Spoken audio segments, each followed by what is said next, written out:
শ্রীমদ্ ভগবদ গীতা, গীতা নবম অধ্যায়, রাজবিদ্যা রাজগুহ্য যোগ, শ্লোক সংখ্যা 22তম। এই শ্লোকের সম্পূর্ণ বিস্তারিত ব্যাখ্যা। অনন্যাশ্চিন্তয়ন্তো মাং যে জনাঃ পর্যুপাসতে তেষাং নিত্যাভিযুক্তানাং যোগক্ষেমং বহাম্যহম। অনন্য চিত্তে আমার চিন্তায় মগ্ন হয়ে পরিপূর্ণ ভক্তি সহকারে যাঁরা সর্বদাই আমার উপাসনা করেন, তাদের সমস্ত অপ্রাপ্ত বস্তু আমি বহন করি এবং তাদের প্রাপ্ত বস্তুর সংরক্ষণ করি।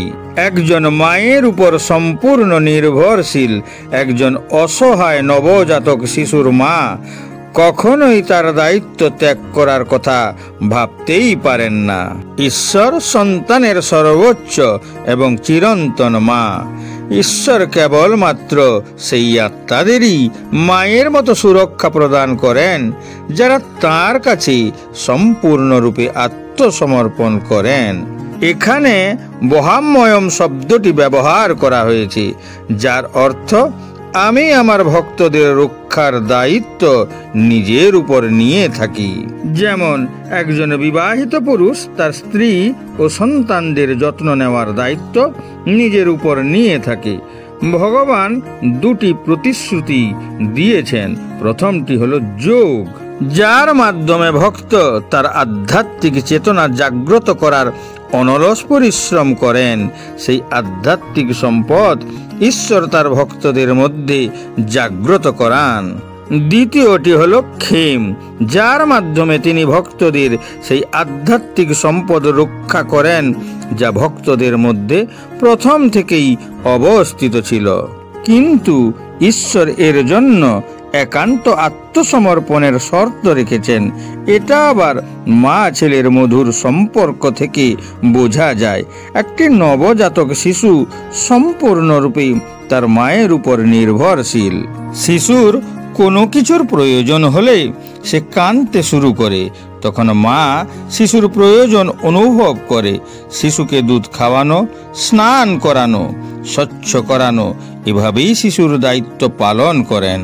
কিন্তু শিশুর বয়স যখন 5 বছর হয়ে যায়, তখন সে নিজেই সব কিছু করতে শিখে যায়। শিশু যখন যুবক হয়, তখন সে নিজেই তার দায়িত্ব উপলব্ধি করে, তখন মায়ের দায়িত্ব কমে যায়।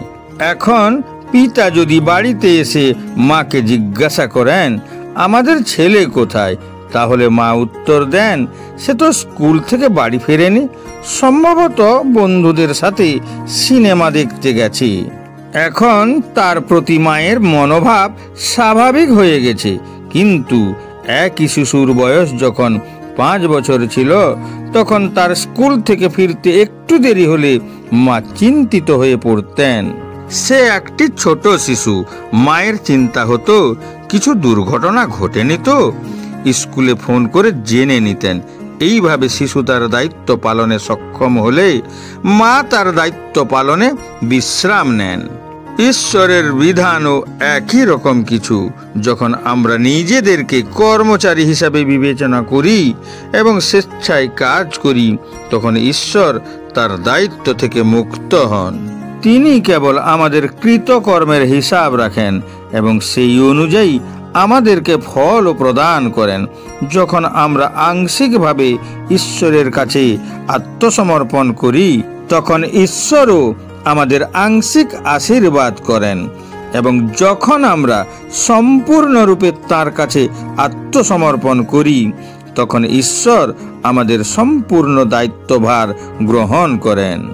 তারপর ঈশ্বর আমাদের আশীর্বাদ করেন এবং আমাদের যা আছে তা রক্ষা করেন, এবং আমাদের যা অভাব রয়েছে তা পূরণ করার দায়িত্ব তিনি নিজের উপর তুলে নেন।